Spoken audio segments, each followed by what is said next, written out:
Hello मैत्रिणींनो, मी आज तुम्हाला घरगुती पद्धतीने एग राईस कसा करायचा ते सांगणार आहे। तर आता आपण सुरुवात करूया। मी आता याच्यात भातासाठी पाणी ठेवलेलं आहे आणि तेव्हाच मी हे तांदूळ पाण्यात भिजवून ठेवलेले आहेत। आता आपण हे तांदूळ पाण्यात टाकूया।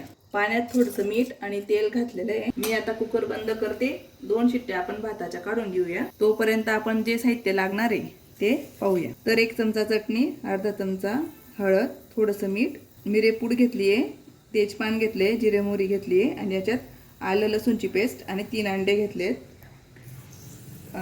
2-3 कांदे कापले आहेत, 1 टमाटा, थोडी गड्डा कोबी, कढीपत्ता आणि कोथिंबीर।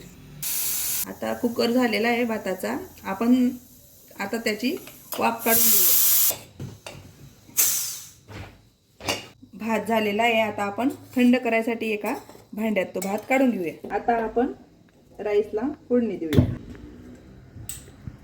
आता मी याच्यात तेल घेते। आता आपण फोडणीसाठी साहित्य टाकूया।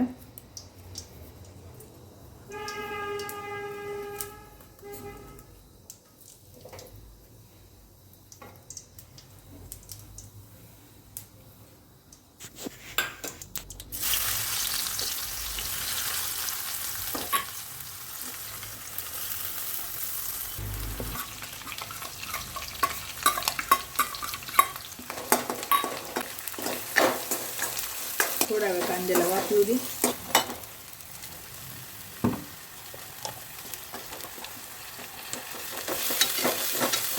आपल्याला जास्त लाल करायचं नाहीये। यात आता आपण काढलेलं ते बाकीचं साहित्य टाकूया। थोडा किचन किंग मसाला टाकूया, मी साहित्यामध्ये सांगायला विसरली।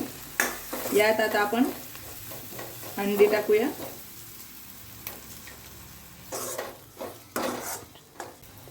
यात आता आपण भात ऍड करूया।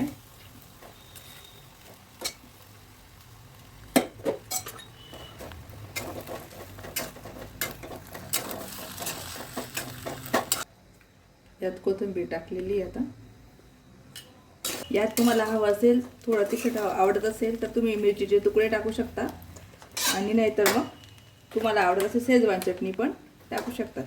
या दोघी ऑप्शनल आहेत, तुम्हाला तिखट आवडत असेल तर तुमच्या आवडीनुसार तुम्ही टाकू शकता। आता आपण गॅस बंद करून आता याला सर्व करूया। खाण्यासाठी तयार आहे। आता तुम्हाला जर ही व्हिडिओ आवडला असेल तर लाईक करा, शेअर करा आणि चॅनलला सबस्क्राईब करा। धन्यवाद।